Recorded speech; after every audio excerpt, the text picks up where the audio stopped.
దయచేసి అందరూ లేచి నిలబడితే కదా మనము ఒక పాట పాడుకుంటూ ఆరాధించిన వారు మన పాట ద్వారా దేవుని మనము స్తుతిద్దాం. పాట సంఖ్య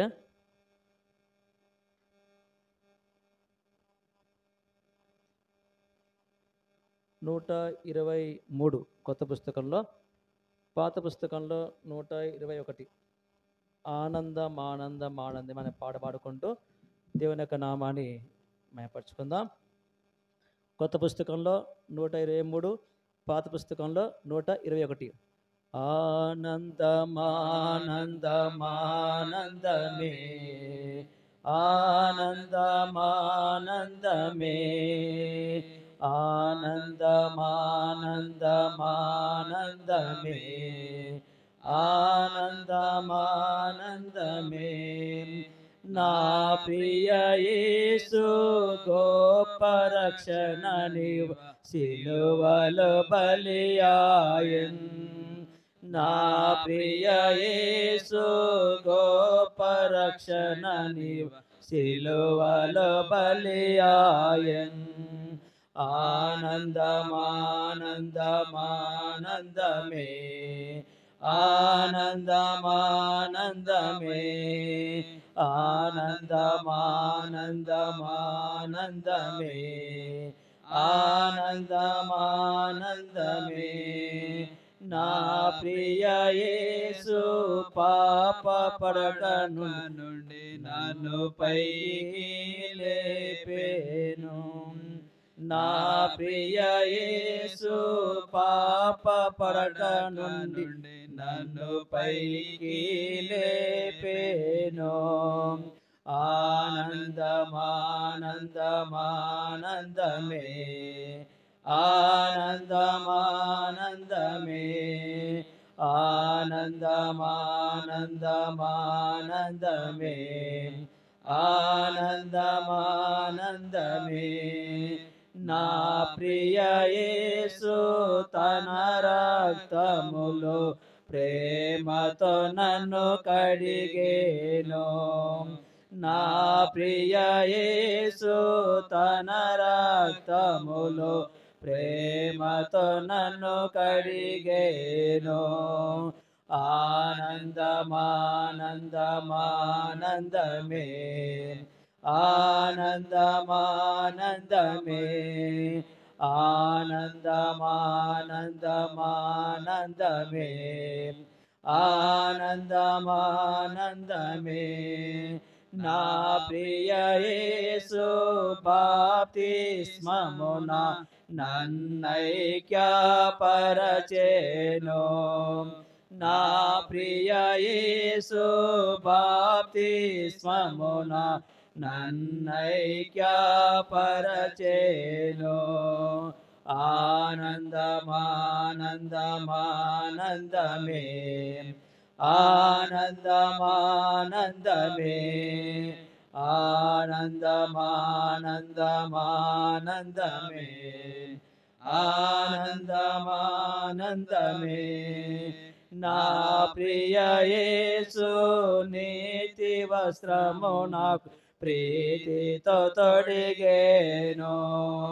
నా ప్రియ యేసు నీతి వస్త్రము నాకు ప్రీతితో తొడిగేను. ఆనందమానందమానందమే ఆనందమానందమే ఆనందమానందమానందమే ఆనందమానందమే నా ప్రియ యేసు గొప్ప రక్షణను నిర్లక్షించెదనా. నా ప్రియ యేసు గొప్ప రక్షణను నిర్లక్షించెదనా. ఆనందమానందమానందమే ఆనందమానందమే ఆనందమానందమానందమే ఆనందమానందమే నా ప్రియ యేసు స్తుతి పాత్రుండని హల్లెలూయా పాడెదను. నా ప్రియ యేసు స్తుతి పాత్రుండని హల్లెలూయా పాడెదను. ఆనందమానందమానందమే పాడి ఆనందమానందమే ఆనందమానందమానందమే ఆనందమానందమే. కూర్చోండి.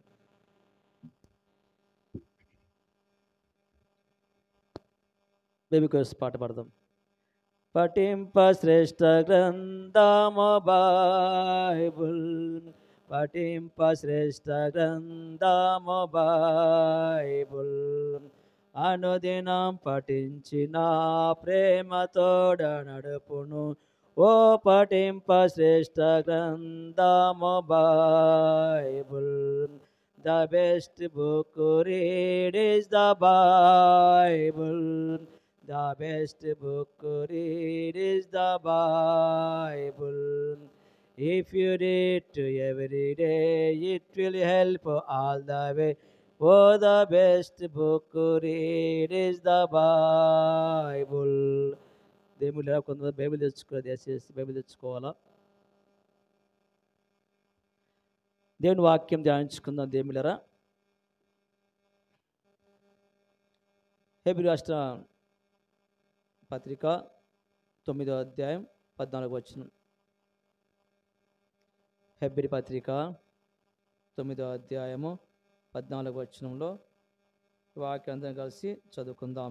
చదవండి. ఇతరుగు ఆత్మ ద్వారా తను తాను దేవునికి దోషినిగా అర్పించుకో క్రీస్తు యొక్క రక్తము నిత్యక్రయం వచ్చి జీవముగా దేవుని సేవించుటకు మీ మనస్సాక్షి ఎంతో ఎక్కువగా శుద్ధి చేయుచున్నది. దేవుని సహాయ నిమిత్తం కొరకు ప్రార్థన చేద్దాం. ప్రేమగల తండ్రి, పరిశుద్ధుడైన ప్రభువా, కృపగల మా దేవ, నమ్మదగిన దేవుడా, భూమి ఆకాశం సృష్టించిన మహాదేవ స్తోత్రం. మరి యొక్క పర్యావరణ పాదమందికి వచ్చి ఉన్నాం. దేవుని వాక్యంధ్ర మాతో మాట్లాడుతున్న విధానం బట్టి స్తోత్రం. నీ దావస్తు బలహీనుడయ్యా, నిష్ప్రయోజనమైన వాడని ప్రభువా, నోటి మాటలు మందం గలవాడిని దయతో జ్ఞాపకం చేస్తున్నాడు. ఆనాడు మోషేను బలమైన సాధనంగా నీ సన్నిధిలో ఉపయోగించుకున్నాను కూడా నీ పాత్రగా వాడుకుంటూ సాయం చేయండి.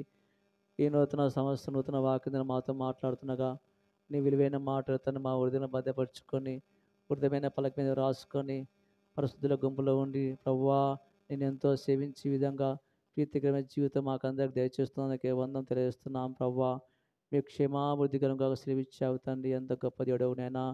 ప్రభువా నీ వాక్యం మాతో మాట్లాడటం సాయం చేయండి. ఇప్పుడు దావసం బలపరచండి ప్రభువా. నీ దావసంకు తోడుగా ఉండి దావసం యొక్క నాలుకను పెదవులను తాకండి, పరిశుద్ధపరచమని సహాయం కోరుకుంటూ సమస్తం ప్రభువా నీ వాక్యం తెలియజేస్తున్నాయినా నేను దహించు అగ్ని అని చెప్పావు తండ్రి. ఎంత గొప్ప మాటలు ప్రభువా. నీ వాక్యం మాతో మాట్లాడుతున్నాగా మా జీవితం సరి చేసుకుంటూ నీకు ఇష్టమైన కుమారుడుగా కుమార్తెగా జీవించడానికి మాకు సహాయం చేయమని మా ప్రభువును రక్షకుడు యేసుక్రీస్తు నామమున ప్రార్థిస్తున్నాను తండ్రి. ఆమేన్. ప్రియ దేవులారా, దేవుడు తెలియజేసిన మాట కొన్ని మాట జ్ఞాపకం ఉంచుకుందాం. హెబ్రీ రాసిన పత్రిక 11వ అధ్యాయంలో చూడండి, 9వ అధ్యాయంలో క్షమించండి, 14వ వచనం చూద్దాం. నిత్యుడగు ఆత్మ ద్వారా తను తాను దేవునికి నిర్దోషినిగా అర్పించుకున్న క్రీస్తు యొక్క రక్తం ప్రభు యొక్క బల్ల చాలండి. ప్రభు యొక్క బల్ల శరీరము ఆయన నీ కొరకు నా కొరకు అర్పించిన వాడుగా ఉన్నాడు. ఆ అర్పించిన శరీరం మనము ప్రతి ఒక్క ఆదివారం కూడా భుజిస్తున్నాం, ఆచరిస్తున్నాం. మధ్యలో ఎలాంటి వాటి చెప్పి దహించు అగ్ని ఏమి ఉన్నాడు. ఆయన మనం ఎలా ఉండాలంట? భయభక్తి కలిగి జీవితం కలిగి ఉండాలి. ఆయన మనతో మాట్లాడే దేవుడుగా ఉన్నాడు. మన హృదయాలను పరిశీలించిన వాడుగా ఉన్నాడు. మన యొక్క అంతరింద్రియం ఆయనకు తెలిసే ఉన్నది. మనం కూర్చుంటా, లేచి ఉంటా, నడుచుట, పండుకొని ఉంటా, ఆయనకు ఏది కూడా మరిగినది ఏది ఉండదు. కనుక ప్రభు యొక్క స్థలంలో ఉండ మనం ఎప్పుడు కూడా అనాలోచితంగా ఉండకూడదు, అవిధేయులుగా ఉండకూడదు. గడిచిన సంవత్సరంలో 2024 సంవత్సరంలో ఒకసారి మనము పరీక్షించుకుందాం. ఈ మొట్టమొదటి ఆదివారం సంవత్సరం మొత్తము ఎన్ని ఆదివారాలు చెప్పండి? 52 ఆదివారాలు ఉన్నాయి. ఈ యొక్క 52 ఆదివారాలు ప్రభువా నేను పోగొట్టుకోనకుండా ఏం చేయాలి చెప్పండి? ఏం చేయాలక్క? చెప్పాలా? చెప్పండి, ఏం చేయాలి చెప్పండి? కాపాడుకోవాలా. సంఘ వాగ్దానం జ్ఞాపకం ఉందా? ఈరోజు మనకు ఈ సంవత్సరం నూతన సంఘ వాగ్దానం ఏం చెప్పండి? ఆయన మిమ్మును స్థిరపరిచి చాలా సంతోషము. గురువారం దినమున అందరం కలిసి గంట సేపు ప్రార్థన చేసి దేవుడు సమకూర్చిన వాగ్దానం, ఆయన మిమ్మల్ని స్థిరపరిచి దుష్టత్వం నుండి కాపాడు. కనుక దేవుడు మనం ఎలాంటి వాడంట? ఆయనే మనం దేవుడు స్థిరపరచారు. స్థిరపరిచేవాడు దేవుడే. దుష్టత్వం నుండి కాపాడేవాడు ఎవరు? దేవుడే. ఆ వాగ్దానం దేవుడు మనకు అనుగ్రహించాడు. కనుక మన వ్యక్తిగతం కూడా ఆ వాగ్దానం మన హృదయంలో ప్రతిష్ఠించుకోవాలా. దేవుని యొక్క వాక్యం, ఆ వాగ్దానం గురించి కూడా ఒకసారి మనం ధ్యానించుకుందాం. ఇక చెప్పబడుతున్న మాటలో నిత్యుడగు ఆత్మ ద్వారా తన్ను తాను దేవునికి నిర్దోషినిగా అర్పించుకున్న క్రీస్తు యొక్క శరీరం రక్తం. కనుక యేసు ప్రభువారు తన్ను తాను అర్పించుకున్నాడు నిర్దోషిగా. నీవు నేను వచ్చిన దేవుని మందిరానికి వచ్చిన ఏం చేయాలా? తన్ను తాను అప్పగించుకో. మనం ప్రభువే మన కొరకు అప్పగించుకున్నాడు, మనం కూడా అప్పగించుకోవాలా. ఎవరికి అప్పగించుకోవాలా? ప్రభువుకు మనం అప్పగించుకోవాలా. చూడండి, ప్రభు మన కొరకు శాపగ్రహైనాడు, ప్రభు మన కొరకు పన్ను చెల్లించాడు, ప్రభు మన కొరకు చూడండి క్రయం చెల్లించాడు. ఎలాంటి క్రయం అంట? విలువైన క్రయం చెల్లించాడు, అమూల్యమైన క్రయం చెల్లించాడు, దాన్ని ఎవరు తీర్చలేని క్రయం చెల్లించాడు. ఆ క్రయము ద్వారా మనం ఎలా తీర్చబడ్డామంటే పరిశుద్ధులుగా. మనం చదువుకున్న ఒక మాట, ఆయన ఎక్కడైతే నా కుమారులుగా అనిపించుకోరు అనే చోట ఏమి రాశారు చెప్పండి? నా కుమారులు, నా ప్రజలు, నా సొత్తు, నా బిడ్డలని నేను వారిని కుమారులుగా పిలుస్తున్నానని హోషేయ గ్రంథంలో వ్రాయించిన దేవుడు ఎక్కడ నెరవేర్చాడు? ప్రభువైన యేసుక్రీస్తు ద్వారా మనం నెరవేర్చబడ్డాం. ఎంత గొప్ప దేవుడు చూడండి. ప్రభు నీ కొరకు నా కొరకు తన్ను తాను అప్పగించుకున్నామంట. అప్పగించుకోవడం అంటే అన్నిటి మనము విడిచిపెట్టాల. ప్రభు నీకు నాకు ఏమి అప్పగించుకున్నాడు? తన విలువైన సింహాసనం అప్పగించుకున్నాడు, తన విలువైన దేహాన్ని అప్పగించుకున్నాడు, తన విలువైన ప్రేమ అన్ని విలువైనవి ఒప్పుకుంచుకున్నాడు. విలువైన శరీరము, విలువైన సమయము, దేవునితో ఉన్న సమయము, విలువైన స్థలాన్ని, విలువైన పరలోకము, విలువైన స్వాస్థ్యము, అన్ని విలువైన వదులుకొని ఎక్కడికి వచ్చాడు? పాడైపోయిన చెడిపోయిన ప్రాంతానికి వచ్చి నిశ్చీవతో ఉన్న మానవ రక్షించడం కొరకై ఆ దేవాదేవుడు చూడండి ఈ యొక్క లోకానికి ఆకారముగా ధరించుకున్నవాడుగా ఉన్నాడు. దేవుని బిడ్డలారా, ఇక ప్రభు చెప్తున్న మాట ఏమిటంటే నిత్యుడగు ఆత్మ ద్వారా తన్ను తాను దేవునికి నిర్దోషినిగా అప్పగించుకున్నాడు. మనం కూడా తన్ను తాను అప్పగించుకున్న దేవుడు. నీవు నేను కూడా దేవుని మందిరానికి వచ్చినప్పుడు మనం ఏం అప్పగించుకోవాలా? సజీవులుగా ఉన్నాం ప్రభువా. గడిచిన సంవత్సరం అంతా నా జీవితంలో అనేకమైన ఆటుపోట్ల చేత, అనేక నిర్జీవ క్రియల చేత, అనేక వేషధారణ చేత నలిగిపోయిన వాడుగా కనబడుతున్నానేమో, ఆయాసపడిన వాడుగా ఉన్నానేమో, నీకు దూరస్తుగా కనబడుతున్న వాడుగా ఉన్నాను ప్రభువా. ఈ నూతన సంవత్సరంలో, నూతన ఆదివారంలో, మొట్టమొదటి ఆదివారం ప్రభువా, నన్ను నేను సజీవునిగా అప్పగించుకుంటానని తీర్మానం చేసుకోవాలా. ఎక్కడ తీర్మానం చేసుకోవాలా చెప్పండి అక్క? దేవుని యొద్ద మనము తీర్మానం చేసుకోవాలా.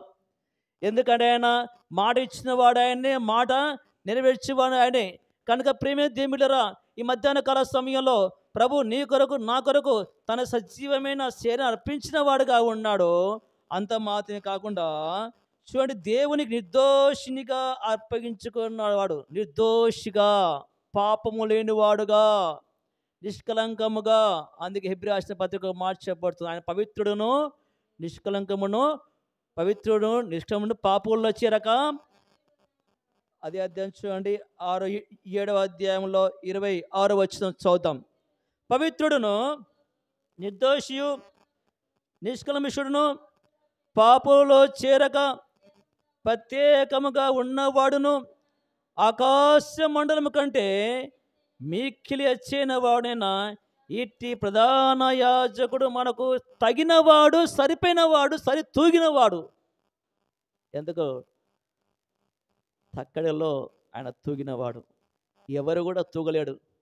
అందట్లో ఏదో ఒకటి లోపం కనబడుతుంది. కానీ ఆయన పవిత్రంగా జీవించాడు, నిర్దోషంగా జీవించాడు, నీతిమంతుడిగా జీవించాడు, నిర్భాదిగా జీవించాడు, ఏ పాపం లేనివాడుగా ఉన్నాడు. పాపలలో చేరక, చూడండి, ఆయన ఒక స్నేహితులు ఉన్నారంట. ఎవరు స్నేహితులు? పాపులు. ఆయన తినొచ్చు, త్రాగొచ్చంట. పాపులకు, సుంకరులకు ఎలాంటి ఆయన స్నేహితుడిగా ఉన్నాడు. కానీ వారి క్రియలు నేర్చుకోనకుండా దూరంగా ఉన్నాడు. ఒక సహోదరుడు అంటాడు, ఇద్దరు స్నేహితులు ఉన్నారంట. నేను చెప్తేప్పుడు ఒక కుటుంబం ఆధారం గురించి ఎప్పుడు చెప్పనండి. దేవుని యొక్క వాక్యం కుటుంబ క్షేమం కొరకు సంఘంలో అందరూ ఆత్మీయుటకు చెప్తున్నా. ఇటు వాక్యం చెప్పినప్పుడు నా గురించి చెప్పినా అనుకోవద్దని దయచేసి. దేవుడు ఏ మాట చెప్తాడో ఆ మాటలు వస్తుంటాయి. ఈ నూతన సంవత్సరం చూడండి, మనం ఒక తీర్మానం చేసుకోవాలా. దేవుడు ఏం చెప్తున్నా అంటే కనుక తన బిడ్డలు ఫలించాలా, ఆశ్రయించబడాలి, దీవించబడాలని ప్రభు కోరుకుంటున్నాడు. ప్రభు చూడండి, పాపులకు స్నేహితుడుగా ఉన్నాడు, సుంకులకు స్నేహితుడిగా ఉన్నాడు. కానీ పాపులలో చేరక ప్రత్యేకంగా ఉన్నాడు. అర్థమైందండి? అందరూ సనుక్కున్నారంట, గొనుక్కున్నారంట. ఎందుకు ఆ జక్క ఇంటికి వెళ్ళాడైనా? ఆ జక్కే గొర్రె పాపిగా ఉన్నాడు, దుర్మార్గుడిగా ఉన్నాడు, లంచం పుచ్చుకునేవాడుగా ఉన్నాడు. ఆ ఇంట్లోకి వెళ్ళినప్పుడు ప్రజలందరూ కలిసి ఆయన సనుక్కున్నారంట. ఈయనైతే దేవుని కుమారుడు అని చెప్తున్నాడు, అద్భుతాలు చేసేవాడుగా అని చెప్తున్నారు, సూచక్రియ చేసేవాడుగా చెప్తున్నాడు. ఆ ఇంటికి వెళ్ళాడని నేను నిందిస్తున్నారంట. చూడండి, కానీ నిందించినప్పటికీ ఆయన ఘనత తగ్గిందా అండి? ఏం తగ్గలేదు చెప్పాలా సౌమ్య? వారి క్రియలు నేర్చుకోలేదు. పాపంలో ఉన్నవారిని మార్చడానికి ప్రయత్నం చేశాడు. వారి జోలికి పోకుండా వారిని మార్చి ప్రభువు మళ్ళించిన వాడు కావు. అది దేవుని క్రియ. కొంతమంది ఏమనుకుంటారంటే, చూడండి, ఒక ఇద్దరు స్నేహితులు ఉన్నారు. ఒక స్నేహితుడు దేవుని నమ్ముకున్నాడు, ఒక స్నేహితుడు దేవుని నమ్మకలేదు. ఒక స్నేహితుడు ఏం చేస్తున్నాడు అంటే, చూడండి, చర్చికి 10 వారం చర్చికి వెళ్ళేవాడుగా ఉన్నాడు, ప్రార్థన చేసుకునేవాడుగా ఉన్నాడు, మంచివాడుగా జీవించాడు. అతని యొక్క స్నేహితుడు ఉన్న ఇద్దరు ఒకటే క్లాస్ చదువుకున్న వారుగా ఉన్నాడు. అతను మార్చాలి అనుకున్నాడు. అతనిలో కొన్ని దుర్వ్యసనాలతో బాధపడుతున్నాడు. అతను ఏమనుకున్నాడు, ఎలాగైనా నా స్నేహితుని మార్చాలని ఆ స్థలానికి వెళ్ళి కూర్చున్నాడు. కానీ ఏం జరిగింది చూడండి, రాను చూడండి, ఈ స్నేహితుడు వెళ్ళి ఆ స్నేహితుడికి వెళ్ళి చెప్పండి అలవాట్లు నేర్చుకున్నాడంట. చూడండి, మనం గమనించినట్టు ఇది లోకం యొక్క నడవడిక అలాగూ నడుస్తుంది. కానీ ప్రభు అలా లేడు. చూడండి, పాపులలో చేరక ప్రత్యేకముగా ఉన్నాడు. మన ఈ లోకంలో జీవిస్తున్న అందరూ చూడండి, మన మందిరంలో ఉన్నప్పుడు మాత్రమే దేవుని యొక్క వాక్యం వినగలుగుతాం. లోకంలో వెళ్ళిపోతే కానీ మన ఇంట్లో కానీ, మన గృహంలో కానీ, సమాజంలో కానీ ప్రకృతి రావచ్చు. చూడండి, ఎలా కనబడి చెప్పండి, ఎలాగుంటారు? వారి యొక్క నడవడిక ఎలాగుంటుంది? వారి ప్రవర్తన ఎలా ఉంటుంది చెప్పండి? వాటి మాట ఎలా ఉంటుంది? కానీ నువ్వు ఆదివారం ప్రభు యొక్క సన్నిధికి వచ్చినప్పుడు ఏమి నేర్చుకున్నావో వారిని అవలంబించుకుంటూ, కాపాడుకుంటూ, వారి క్రియలలో చేరక, అది దేవుని యొక్క ఆత్మదైన వాడు ఏం చేస్తాడు చెప్పండి? 6 దినములు లోకములో ఉన్నప్పటికీ ఆ బురద అంటుకొనకుండా ఎలా ఉండాలి చెప్పండాక? జాగ్రత్త పడాల. చాలామంది యొక్క జీవితంలో చూడండి, వాక్యం కొరతగా ఉన్నప్పుడు, ప్రార్థన కొరతగా ఉన్నప్పుడు, సహవాసం కొరతగా ఉన్నప్పుడు మనం పడిపోయే వారంగా ఉంటున్నాం. బలహీన ఎందుకు ప్రభువు పడిపోలేదంటే, ఎందుకు ప్రభువు జయించాడంటే, ఆయన అనుదినం కూడా ప్రార్థించేవాడుగా ఉన్నాడు. 10 దినము కూడా దేవుని యొక్క వాక్యము, అరుణోదయం లేచి తెల్లవారుజాము లేచి వాక్యం చదువుకుంటూ జీవించిన వాడుగా ఉన్న ప్రభువు అదేవిధంగా ఒలీవ కొండకు వెళ్ళి రాత్రిపూట వెళ్ళి ప్రార్థన చేసే అనుభవం ఉండటం వలన ఆయన పాపశేరకంగా ఉన్నప్పటికీ, అనేక మంది వెళ్ళినప్పటికీ లోకం యొక్క ప్రభావము ప్రభు మీద పడలేదు. లోకం యొక్క ప్రభావం మన మీద పడుతున్నదంటే మనం నేర్చుకుంటున్నాం. ఏం నేర్చుకున్నాం చెప్పండి? చెప్పాలా? లోకం యొక్క మాట నేర్చుకుంటున్నాయేమో, లోకం యొక్క చూపులు నేర్చుకుంటున్నాయేమో, లోకం యొక్క ఆచారం నేర్చుకుంటున్నాయేమో, లోకంలో ఉండొచ్చు జీవితం మన జీవితంలో అనుభవించకుండా జాగ్రత్తగా ఉండాల. ప్రభు చెప్పిన మాట, ఒక చిన్న మాట ఎంత అర్థం ఉందంటే, ఆయన పవిత్రంగా జీవించాడు, నిష్కలంగా జీవించే పాపులలో చేరక ప్రత్యేకముగా ఉన్న జీవితము క్రైస్తవ జీవితము. కనుక నేను ఆ జీవితంలో చూడండి, ఈ నూతన సంవత్సరంలో తీర్మానం చేసుకుందామా? ప్రభు చూడు ఎందుకలా పవిత్రంగా ఉన్నాడంటే, నీకు నాకు మనకు నేర్పించడానికి వచ్చిన వాడు ఆయన. ఆయనకు మించిన బోధకుడు ఈ లోకంలో ఎవరు లేరు, ఎవరు పుట్టబోడు. ఆయన నిజమైన బోధకుడు. చూడండి, ప్రాణమిచ్చిన దేవుడుగా ఉన్నాడు, పాపంలో చేరక ప్రత్యేకమైన వాడుగా ఉన్నాడు.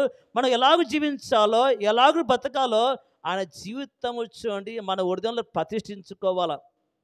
చాలామంది చూడండి పేరు రాసుకుంటాం, నాన్న పేరని, అమ్మాయి పేరని, లేకపోతే చూడండి కొంతమంది ఇష్టపూర్వకంగా తల్లి పేరు రాసుకుంటాం, మంచిదే. యేసుక్రీస్తు ప్రభువా అని ఒక చోట రాసుకోవాలంట. ఎక్కడ చెప్పండి అక్క, చెప్పండమ్మా. హృదయం అనే పలక మీద దేవుని యొక్క వాక్యం మనం రాసుకోవాలా. ఆయన నా దేవుడు, నా ప్రభువు, నా రక్షకుడు. ఇంత గొప్ప మాట చూడండి. ఈ వాక్యం తీసినప్పుడు ఎంత సంతోషించామో సంఘ వాగ్దానం గమనించినట్టే కన్నా ఆయన మిమ్మును చెప్పండి స్థిరపరిచి. ఒకసారి ఆ వాక్యం చూద్దామా? దేశ అందరూ వాక్యం చూడండి. 2వ తెస్సలోనికీయులకు రాసిన పత్రిక 3వ అధ్యాయం 3వ వచనం చదవమ్మా. అయితే ప్రభు నమ్మదగిన వాడు, ఆయన మిమ్మును స్థిరపరిచి. చూడండి, అయితే ప్రభు నమ్మదగిన వాడు, ఆయన మిమ్మును స్థిరపరిచి దుష్టత్వము నుండి కాపాడును. పుట్టినోడు చూడు దుష్టు నుండి. ఈ మాట వచ్చినప్పుడు ఎంత సంతోషమే. మన బేదరికి ఇంత మంచి వాగ్దానం ఇచ్చాడే అంటే ఆయన మనం స్థిరపరిచేవాడుగా. ఈ లోకంలో ఎవరిని స్థిరపరచలేరు. చూడండి, స్థిరపరచడం అంటే బాగు చేయడము. స్థిరపరచడం అంటే కదిలిపోకుండా ఒకే చోట ఉండి ప్రభులో ఉండి నువ్వు స్థిరపరచాలని ప్రభు కోరుకుంటూ ఉన్నాడు. ఆయన మిమ్మును స్థిరపరిచి దుష్టత్వం నుండి కాపాడుతాడు. ఈ మాటలో ఉన్న ఆంతను గమనించినట్టే కానీ ఎంత సంతోషం అంటే బేతగిచ్చిన మంచి వాగ్దానం ఇది. బేతేలో ఉన్న వారందరూ స్థిరపడాలి తండ్రి. ఎందులో స్థిరపడాలా? ఆస్తిలో సంపాదించుకుంటావు మంచిదే, ఆత్మీయతలో స్థిరపడాలా. చెప్పండాక అందరూ చెప్పాలా, ఆత్మీయంగా స్థిరపడాలా. ఆత్మీయంగా అంటే ఏంది? ఆత్మ విషయమే దీవులైన వారు ధన్యులు వారు ప్రభువా. అందుకే ఒక భక్తుడు ఉన్నాడు, దావీదు భక్తుడు. 2వ సమూయేలు 7వ అధ్యాయంలో తనకిచ్చిన వాగ్దానం చేత బట్టుకు ఏం చేసినాడు? ప్రభువా, నా కుటుంబానయ్యా నీ సన్నిధిలోనే స్థిరపరచవా. ఎంత గొప్ప మాట అండి. ఆ చిన్న మాట చూడండి, తను ఎంతగానో ఆత్మీయంగా ఆలోచించాడు. ప్రభువా, నా కుటుంబము, నాకు ఇచ్చిన పిల్లలు, దావీదుకి ఇచ్చిన పిల్లలు చూడండి 17 మంది సంతానం కూడా ఏమని ప్రార్థన చేస్తున్నా అంటే, నా పిల్లలు, నా కుటుంబము, నా రాజ్యం ప్రభువా నీ సన్నిధిలో స్థిరపడాలని ప్రార్థించాడు. తర్వాత ఏం ప్రార్థించా అంటే, దాన్ని దుష్టత్వం నుండి కాపాడవా. కనుక నీవు నేను కూడా బేతగిచ్చిన వాగ్దానము ఒకసారి అందరూ చెప్దామా? ఆయన పలకండి, ఆయన మిమ్మును స్థిరపరచను, దుష్టత్వం నుండి కాపాడును. చూడు, దేవుని యొక్క మందిరంలో నువ్వు స్థిరపడినప్పుడు ఎక్కడి నుంచి కాపాడుతావు చెప్పండి అక్క? దుష్టు నుండి తప్పించబడతావు. మరి దేవుని యొక్క మందిరంలో స్థిరపడాలంటే వార కార్యక్రమం రావాలా. సండే పూట మాత్రం ప్రార్థనకు వస్తున్నావా? సండే పూట మాత్రం దేవుడు ఉన్నాడా? మిగతా దిన దేవుడు లేడా? నిన్న నేడు నిరంతరము ఏకరీతిగా ఉన్న దేవుడు. ఆయన ఎలాంటి వాడంట? మార్పు లేని దేవుడు. మనము లయం కాకుండా కాపాడే దేవుడుగా ఉన్నాడు. దేవుళ్ళరా, ఇక మధ్యాహ్న కాల సమయంలో ప్రభు సెలవిస్తున్న మాట ఏమిటంటే కన్నా ఆయన మనం స్థిరపరిచిన వాడుగా ఉన్నాడు. ఆయనతో మాత్రమే కాకుండా దుష్టతో ఉండి కాపాడేవాడుగా ప్రతి విధమైన కీడు నుండి ఈ లోకం ఎవరు తప్పిస్తారంటే ప్రభు మాత్రం తప్పించగలుగుతాడు. చివరి మాట మనం చదువుకున్న దేవుళ్ళరా చూడండి, హెబ్రీ రాసిన పత్రిక 9వ అధ్యాయంలో నుంచి మనం గమనించినట్టే కన్నా 14 వచనము, నిత్యుడగు ఆత్మ ద్వారా తను తాను దేవునికి నిర్దోషినిగా అర్పించుకున్న క్రీస్తు యొక్క రక్తము నిర్జీవ క్రియ విడిచి జీవము గల దేవుని సేవించుటకు మీ మనస్సాక్షి ఎంతో ఎక్కువగా నిర్జీవ క్రియ విడిచాల. ఈ నూతన సంవత్సరంలో నిశ్చయకరమైన విడిచిపెడదామా? దేవునితో సహవాసం కలిగి ఉందాం. అన్యోన్య సహవాసం కలిగిన వారంగా ఉండాలా. ఆయనతో పాటు మనం నడిచిన వారంగా ఉండాలా. ఆయనతో పాటు మనం నడిచిన మనకెంతో, ఆయనతో పాటు మనం నడిచిన ఎర్ర సముద్రం దాటిస్తాడు దేవుడు. యోర్దాను దాటిస్తాడు దేవుడు. ఎర్ర సముద్రాన్ని పాయలుగా చేసిన దేవుడు. అంత మాత్రమే కాకుండా నీటి ద్రాక్షరసంగా మార్చిన దేవుడు. అన్ని విషయాల్లో ఈ నూతన సంవత్సరంలో నిన్నను కూడా అంతగా ఆశీర్వించేవాడుగా ఉన్నాడు. కనుక ప్రియమైన దేవులారా, ప్రభువుల్లో పాలు పొందేటప్పుడు ఒకటి విడిచిపెట్టి నిర్జీవ క్రియలు, ఫలము లేని జీవితం, ఆశీర్వాదం లేని జీవితంలో మనల్ని ఆశీర్వించకుండా మనం ఏమైనా అడ్డుపడుతున్నాయా? ఆశీర్వించకుండా మనం అడ్డుపడుతున్నాయా? చూడండి, కయ్యూనికి ఆశీర్వాదము ఎందుకు కోల్పోయాడు చెప్పండి? కోపము చేత కోల్పోయాడు. ఆ నిర్జీవ క్రియం చేత ఎందుకు కోల్పోయాడు? సరైన ఆరాధన చేయని వాడుగా ఉన్నాడు. సరైన దేవునికి బలులు అర్పించిన వాడుగా ఉన్నాడు. తన క్రియలు చెడ్డవి కనుక దేవుని చూడండి అవిధేయుడిగా జీవించిన వాడుగా ఉన్నాడు కయ్యూను. అంటే నేను ఆ జీవితంలో చూడండి, నిర్జీవ క్రియలు అంటే ఏం చేయాలంటే మొత్తము తీసివేసుకోవాలి. ప్రభు చెప్తున్నాడు, దేవుని బిడ్డలారా, ఆ నిర్జీవ క్రియ చేత మన దేవుని దృష్టిలో మనం ఎలా ఉంటున్నామంటే అపరాధులుగా ఎంచబడుతున్నాం. కనుక నూతన సంవత్సరంలో మన పోకడ, మన జీవితము ఈ లోకంలో ఉన్నాం కాబట్టి వారి క్రియలు అంటకుండా మనం ఎలా ఉండాలి చెప్పండి? తామర పువ్వు అలాగా ఉండాలి. తామర పువ్వు ఎలా ఉంటుంది? నీటిలో ఉంటుంది, కానీ ఆ నీటిలో ఉన్న బుడద అంటుకుంటుందా చెప్పండి అక్క? అంటుకోదు.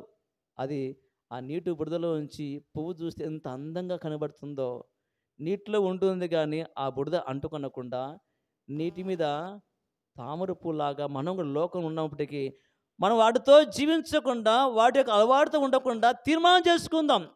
ప్రభువులో పాలు పొందినప్పుడు తండ్రి గడిచిన జీవితంలో 2024 సంవత్సరం ఇలా జీవించిన వాడుగా ఉన్నానయ్యా, నేను ఇలాగ బతికిన వాడుగా ఉన్నాను తండ్రి, ఇలాగ ప్రభువా నేను జీవించిన వాడుగా ఉన్నాను ప్రభువా. ఈ నూతన సంవత్సరం తండ్రి నన్ను నేను అప్పగించుకుంటున్నాను ప్రభువా, నన్ను నేను సమర్పించుకుంటున్నాను తండ్రి, నాకు సహాయం చేయవని ప్రభు వేడుకుంటే గాన అని ఎలాంటి వాడు చెప్పండి? నమ్మదగిన దేవుడు. ఆ వాక్యం చదువుకుందామా? చూడండి, యోహాను రాసిన మొదటి పత్రిక 1వ అధ్యాయము 7వ వచనం చదువుదాం. దేవుని బిడ్డలారా, చదవండి అన్నమాట. అయితే ఆయన వెలుగులో ఉన్న ప్రకారము మనమును వెలుగులో నడిచిన మనము అన్యోన్య సహవాసం. చూడండి, మనం అందరం ఇలా ఉంటాం, అన్యోన్య సహవాసం. ఎవరితో మన సహవాసము?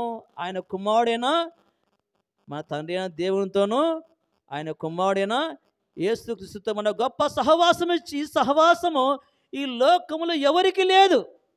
అందుకే భక్తులు అంటాడు, మోషే అంటాడు, ఓ ఇజ్రాయేలు, నీ భాగ్యము ఎంతో గొప్పది. ఈ లోకంలో బంగారం గొప్పది, ఈ లోకంలో ఆస్తులు గొప్పవి కావచ్చు, కానీ ఈ లోకంలో దేవుడిచ్చిన కాపుదల గొప్పది.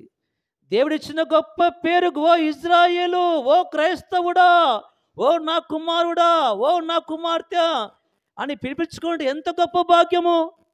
ప్రభు చెప్తున్న మాట ఏమిటంటే, చూడండి, మనము వెలుగులో ఉన్న ప్రకారము, ఆయన వెలుగులో ఉన్న ప్రకారము మనమును వెలుగులో నడిచినలా ఆయన వెలుగు ఏం చేస్తుందంటే చీకటి పారదోలుతుంది. చూడండి, సూర్యుడు రాగానే ఏమవుతుంది చెప్పండి? చెప్పాలా? సూర్యుడు వచ్చిన వెంటనే ఏమవుతుంది? చీకటి చెప్పకుండా వెళ్ళిపోతుంది.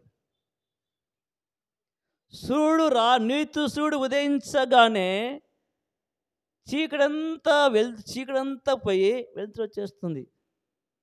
ఆ వెలుగు ఎవరంటే ప్రభువైన యేసుక్రీస్తు ప్రభువారు.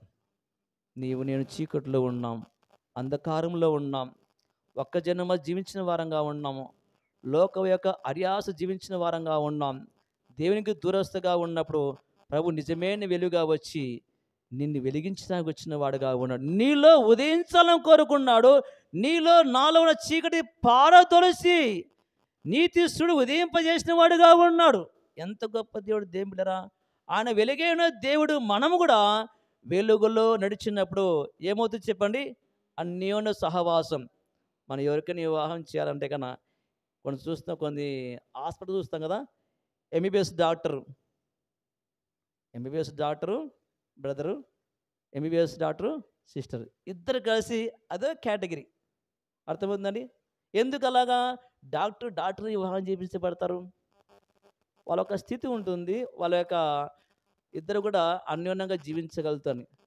నీవు నేను కూడా ప్రభు నిన్ను ఏం కోరుకుంటున్నానంటే, నేను జీవం గలవాడుగా ఉన్నాను, నేను పాపం లేనివాడుగా ఉన్నాను, నేను నీతిమంతుడిగా ఉన్నాను కాబట్టి నీవు కూడా పాపంలో ఉండకుండా నీతిమంతుడిగా ఉండాలని కోరుకుంటున్నాడు. నేను కూడా చీకట్లో ఉండకుండా వెలుగుగా ఉండాలని కోరుకుంటున్నాడు. నేను కూడా ఆయన దేవుని కుమారుడికి పిలబడ్డాడు, మనం కూడా ఆయన కుమారుడిగా ఉండాలని ఆశపడుతున్నాడు. మనం ఒక వివాహం చేయాలంటే కానీ అన్నీ ఆలోచిస్తాం. డాక్టర్కే, వ్యవసాయంకే, చదువుకున్న వారికే అని ఏ విధంగా మనం వివాహం చేస్తున్నాం మన పిల్లలకు, అదేవిధంగా ప్రభు కూడా ఏమి కోరుకుంటున్నా అంటే, దేవుని యొక్క సన్నిధిలో ఉన్న వారందరూ కూడా మీరు నా పోలికలకు రావాలా, మీరు నా బిడ్డలుగా జీవించాలి, మీరు నా కుమార్తెగా జీవించాలి. ప్రభు బైబుల్ యెషయా గ్రంథం చదువుకున్నాడంట. మనం కూడా దేవుని యొక్క వాక్యం చదవాలా. ప్రభు ఒలీవ కొండకు వెళ్ళాడు, మన ఇంటికి వెళ్ళి ప్రార్థన చేసుకుందాం. ఆయన కూడా సమాజ మందిరానికి వెళ్ళాడు. మనం ఎక్కడ చెప్పండి? గొర్రె పిల్ల ఎక్కడ ఉంటే ఆయన పిల్ల ఎక్కడున్నా చెప్పండి, గొర్రె పిల్ల అంటే మనం వెళ్ళాల. రబ్బీ ఎక్కడ ఉన్నావు రబ్బీ అంటే, నేను ఇక్కడ ఉన్నా వచ్చి చూడమని చెప్పాడు. వచ్చి చూసే వారంగా ఉండాలా. ప్రభు ఒకటే కోరుకుంటున్నాడు, ఆ రక్తము చేత మన పాపం నుండి కడిగిన తర్వాత మనం ఎలా చేయాలంటే అన్యోన్య సహవాసం. ఆయన రక్తము మనలో ప్రవహిస్తున్నది. యేసు రక్తము ప్రతి పాపమని పవిత్రపరుస్తున్నది. ఎంత గొప్ప దేవుడు! గడిచిన సంవత్సరంలో ఆయన కుమారుడుగా జీవించలేకపోతున్నావా? గడిచిన సంవత్సరంలో ఆయన కుమార్తెగా జీవించలేకపోతున్నావా? గడిచిన సంవత్సరంలో ఇంకా నువ్వు చీకటిగా ఉన్నావా? గడిచిన సంవత్సరంలో పాపంతో పోరాడుతున్నావా? ఈ నూతన సంవత్సరంలో, ఈ 2020 సంవత్సరంలో ఒక తీర్మానం చేసుకుందాం. ప్రభువా, నా జీవితం చూపించావు తండ్రి, నాతో నువ్వు మాట్లాడేవాడుగా ఉన్నావు, నీ వద్దకు వచ్చిన వాడుగా ఉన్నాను. నేను వెలుగులో ఉన్నట్టుగా కనబడుతున్నా కానీ నాలో ఇంకా చీకటి ప్రభావం నాలో కనబడుతుంది తండ్రి. ఆ మసక నాలో ఉన్నది ప్రభువా, ఆ వెలుగు నాలో లేదు తండ్రి. ఆ తోచే మహిమ నాలో ప్రవేశించలేకపోవడం కారణము నేనే ప్రభువా. నీ వద్దకు వచ్చాను తండ్రి, నాకు సహాయం చేయవా. అన్యోన్య సహవాసం కలిగిన వారంగా ఉన్నప్పుడు ఆయన వెలుగులో ఉన్న ప్రకారం మనం కూడా ఎలా ఉండాలి చెప్పండి అక్క, అందరూ చెప్పాలా? ఆయన వెలుగులో ఉన్న ప్రకారం మనం ఎలా ఉండాలంట? చీకట్లో ఉన్న చీకటికి మన మీద ప్రభావం ఉండకుండా చేయాలని ప్రభు కోరుకుంటున్నాడు. ప్రభువా, మేము చీకటి సంబంధం కాదు ప్రభువా, వెలుగు సంబంధంగా జీవించాలని కోరుకుంటున్నాం. ఈ దినమున నీ మందంలో వచ్చిన వారంగా ఉన్నాం, అన్యోన్య సహవాసం కలిగిన వారంగా ఉన్నాం ప్రభువా. నీ బావులో చేయి వేస్తుండగా మాకు నీ రక్షణ అనుగ్రహించావు, నీ సమాధానం దయచేసావు, నీ వెలుగు నా హృదయంలో ప్రకాశింపచేసావు. నాతో నడిపించి ప్రభువా. అన్యోన్య సహవాసం కలిగి ఉంటే గాన తమ దినములు సుఖముగాను, తమ సంవత్సరములు ఎలా ఉంచి తమ దినములు నెమ్మదిగాను, తమ సంవత్సరములు సుఖముగా వెళ్ళబుచ్చెదము. ఎంత గొప్ప భాగ్యం! తీర్మానం చేసుకుందామా? ప్రభువుల్లో పాలు పొందామా? దేవుని జీవితంలో గొప్ప కార్యములు కనులారా చూడాలని కోరుకుంటున్నావా? ఆ కనులారా మనం పొందుకోవాలంటే ఈ యొక్క మధ్యాహ్న కాల సమయంలో ప్రభువా, నాలో నిర్జీవికలు తీసివేసుకుంటున్నాను తండ్రి. ఈ లోకంలో పాపంలో చేరక ప్రత్యేకమైన వాడుగా ఉన్నావు. నేను కూడా తండ్రి పాపంలో ఉండకుండా, పాపంలో అంటిపెట్టుకోకుండా, పాపంతో స్నేహం చేయకుండా, అబద్ధం ఆడవారితో స్నేహం చేయకుండా, దుర్వ్యసనాలతో చేసేవారితో స్నేహం చేయకుండా, వారితో ముచ్చట పెట్టుకోకుండా, దేవుడితో కలిసి సహవాసం చేస్తూ వారితో కలిసి అంటి పెట్టుకుంటే నాకు సహాయం చేయవా అని ప్రార్థన చేసుకుంటే కన్నా దేవుడు మొట్టమొదటిగా నీళ్ళ కృప చూపిస్తాడు. ప్రేమ దేవుడరా, అట్టి భాగ్యం నీకు నాకు కావాలని ప్రభు కోరుకుంటున్నాడు. చివరిగా వాక్యం చదువు ముగించుకుందామా? హెబ్రీ రాసిన పత్రిక 9వ అధ్యాయం 14వ వచనం చదువుకుందాం. అందరం కలిసి వాక్యం చదువుకుందాము. తీయండి. నిత్యుడగు ఆత్మ ద్వారా తన్ను తాను దేవునికి నిర్దోషినిగా అర్పించుకున్న క్రీస్తు యొక్క రక్తము నిర్జీవ క్రియలు విడిచి జీవము గల దేవుని సేవించుటకు మీ మనస్సాక్షి ఎంతో ఎక్కువగా ప్రభువా, మా మనస్సా ఎంతో ఎక్కువగా శుద్ధి చేయటకు మాలో నిర్జీవ క్రియలు, నీకు ఉపయోగం లేని జీవితం నాలో తీసివేవా, అవిధేయతకరమైన స్థితిలో నా జీవితాన్ని తీసివేవని ప్రార్థన చేసుకుందాం. అందరూ మోకరించండి. అందరూ మోకరించినట్టే కన్నా ప్రభువుల్లో పాల్గొంటే ప్రభు మాకు సహాయం చేయండి. మోకరించండి, ప్రార్థన చేసుకోవాలా. ప్రార్థనలో మనం పోరాడాలి. ప్రభువా, గడిచిన సంవత్సరం ఇలా జీవించిన వాడుగా ఉన్నానయ్యా, నేను ఆయాస పెట్టిన వాడుగా ఉన్నాను తండ్రి, నేను దూషించిన వాడుగా ఉన్నాను తండ్రి, నీ యొక్క సన్నిధికి రాలేని వాడుగా ఉన్నాను తండ్రి. అనేక మార్లు ప్రభువా తండ్రి, నీ యొక్క సన్నిలో అనుభవించలేని వాడుగా ఉన్నాను తండ్రి. దయతో జ్ఞాపకం చేసుకోవా. పాపంలో చేరక ప్రత్యేకమైన వాడుగా, కానీ నేనైతే ప్రభువా అందరితో సహవాసం కలిగి ఉండి వారి క్రియల్లో పాల్పొందుతూ ఎంతో ప్రభువా నీకు దూరస్తునిగా కనబడిన వాడుగా ఉన్నానయ్యా. ఒకసారి నాకు చూపించావు. ఈ నూతన సంవత్సరాన్ని తీర్మానం చేసుకుంటున్నాను తండ్రి. ప్రభా నీ యొక్క అన్య సహవాసం నాకు దయచేయవ తండ్రి. నీ రక్తం చేసి నాకు కడిగి శుద్ధి చేసి ప్రభా నిర్దోషమైన జీవితం నాకు దయచేయమని నూతన వాగ్దానం చేతబట్టుకొని ఆరాధన చేస్తున్న వాడుగా, నూతన వాగ్దానం చేతబట్టుకొని నన్ను నేను పరిశుద్ధిపరచుకోవడకు సహాయం ప్రార్థన చేస్తుందాం. నువ్వు మౌనంగా ఉండదు కుమారుడా, నువ్వు మౌనం ఉండదు కుమార్తె. ఇది విలువైన సమయం. దేవుడు నీతో మాట్లాడుతున్నాడు. దేవుడు నేను దర్శించేవాడుగా ఉన్నాడు. ఈ సమయం వృధా చేసుకోవద్దు. నీ పెదవులతో మాట్లాడు. దేవునితో సహవాసంగా ఉంటే కొరకే సిద్ధపడు. దేవుడు నీ మాటలు స్థిరపరుస్తాడు. దేవుడు నీకు నిత్య జీవం దయచేస్తాడు. దేవుడు నీ పాపాలు క్షమిస్తాడు. ప్రభు నీకు తోడుగా ఉంటాడు. ప్రార్థన చేసుకో, మౌనంగా ఉండవద్దు, ప్రార్థన చేసుకో.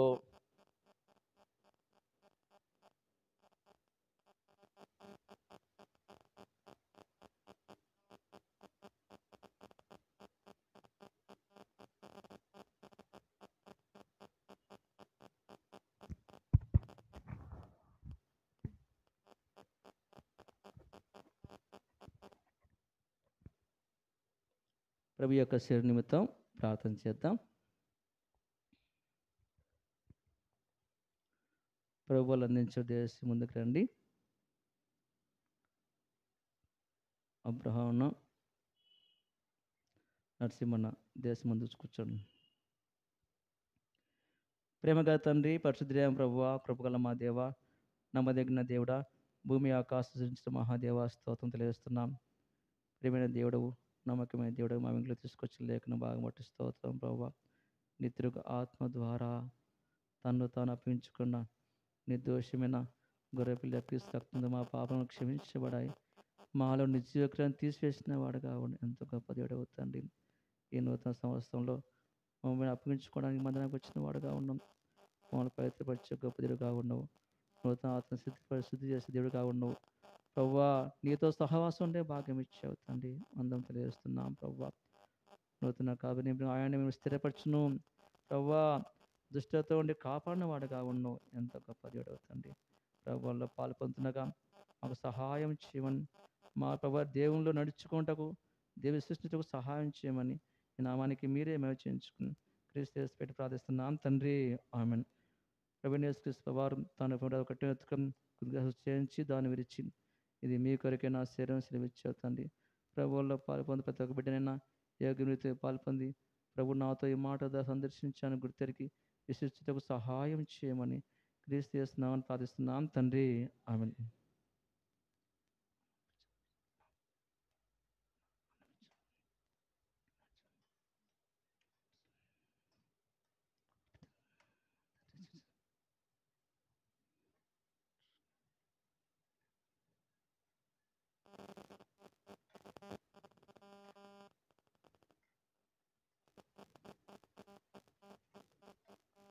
మీ కుడి హస్తాన్ని అందరి కడ మీద చూపించాలా. దేవస్తే ప్రార్థన చేసుకోవాలి. పిల్లలు దేవుడిలాగా ఉన్నాం కాబట్టి ప్రార్థన చేసుకోవాలా. మీ కుడి హస్తాన్ని అందరి కడ విధంగా చూపించండి. ప్రభు నీతో మాట్లాడుతున్నాడు. ప్రభువా, నూతన సంవత్సరంలో మొట్టమొదటి ఆధారంలో సందుకు వచ్చానయ్యా. నాలో నిశ్చయకు తీసివేతండి. నీలో ఉండి ఫలించి సిద్ధపాటు చేయతండి. నీ వాగ్దానం తృప్తిపరచవా. ప్రార్థన చేసుకో. ప్రార్థన చేసుకుని కుడి హస్తం చూపించు. దేవుడు నీతో మాట్లాడుతున్న కుమార్తె, ఇది విలువైన సమయం. ఈ సమయం దుర్వినియోగపరచుకోనకుండా ప్రభుతో సమాధాన పడతాం. నూతన సంవత్సరంలో నా జీవితంలో నూతన కార్యం జరిగించవా ప్రభువా, సహాయం చేయమని ప్రార్థన చేసుకుని తీసుకో. దేవునికి తోడుగా ఉంటాడు.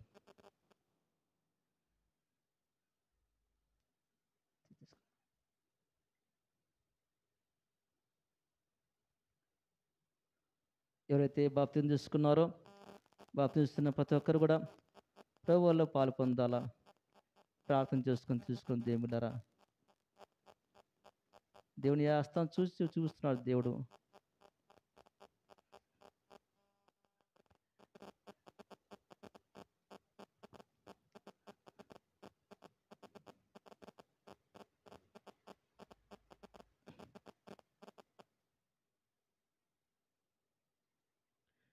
మీ కుడి హస్తం చూపించాలి దేవుడారా. కుడి హస్తాన్ని చూపించిన వాళ్ళకే ప్రభు యొక్క బలం ఇవ్వబడుతుంది. గుర్తుపెట్టుకోండి. ఒకవేళ మీరు తీసుకోవాలనుకుంటే కన్నా మీరు ఇంకా మారుమనసు పొందాలని తీర్మానం చేసుకుంటున్నారేమో కనుక మీరు ప్రార్థన తీసుకోవాలా. కుడి హస్తాలు ఎత్తిన వారికి మాత్రమే ప్రభు యొక్క బల్ల ఇవ్వబడుతుంది. ప్రార్థన తీసుకోండి. ఎందుకంటే మన దేవుడు గొప్పవాడు. ఆయన క్షమించు సిద్ధమైన మంచి మనస్సాక్షి కలిగిన వాడుగా ఉన్నాడు. దేవుని యొక్క మందులను కనిపించబడతాం. ఇక్కడ కనిపించబడితేనే పరలోకంలో దేవుడు మన తల ఎత్తేవాడుగా ఉన్నాడు. ఇక్కడ కనికరం పొందకపోయినట్టయితే కన్నా దేవుని దగ్గర మన క్షమా పొందని వారంగా ఉంటున్నాం. కనుక నీవు నేను కూడా ప్రార్థనలో పోరాడు. దేవుళ్ళరా, నీ కుడి హస్తం చూపించినట్టే కన్నా నువ్వు మారు మనసు పొందినట్టే కన్నా దేవుడిని కనిపించేవాడుగా ఉన్నాడు. ప్రార్థన చేసుకున్నాండి.